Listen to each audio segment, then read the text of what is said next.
కొత్త కీర్తన పాడువారుగా ఉండాలి. కానీ పాడుతున్నావా? కొత్త కీర్తన అంటే పాడలేని వారుగా ఉంటున్నాం.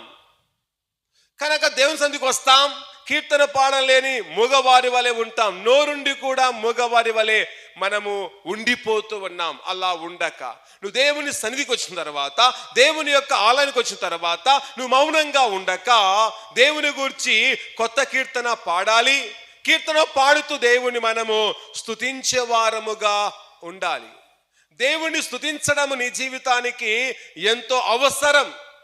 దేవుని కొనియాడడం మన జీవితానికి ఎంతో అవసరం అని ఎరిగి దేవుని స్తుతించడం, దేవుని కొనియాడడం మనము నేర్చుకొని మన దేవాది దేవుని గురించి మనమందరం ఊహిస్తూ మన దేవాది దేవుని గురించి ఉన్నతమైన కొత్త కీర్తనలు పాడుతూ దేవునికి మనము ఘనత, దేవునికి మహిమ చెల్లించే వారముగా ఉంటూ నిరంతరం మనము దేవునికి మనము స్తుతులు అందించు వారముగా ఉండాలి. అందుకే చదవబడిన వాక్య భాగం వెళ్తే చూడండి, మరొకసారి చదవబడిన వాక్య భాగం చదువుకుందాం.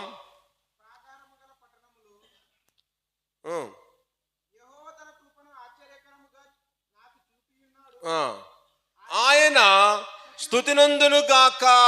ఏమంటున్నాడండి? ఆయన స్తుతినందును గాక. ఎందుకు స్తుతినందును గాక అంటున్నాడు?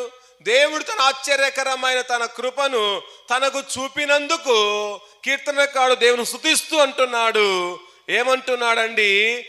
ఆయన స్తుతినందును గాక అని దేవునికి స్తుతులు చెల్లిస్తున్నాడు. కనుక మన జీవితములో దేవునికి మనము స్తుతులు చెల్లించే వారముగా ఉండాలి. స్తుతి అనేది మన జీవితంలో ఎప్పుడు నిలిచిపోవాలి.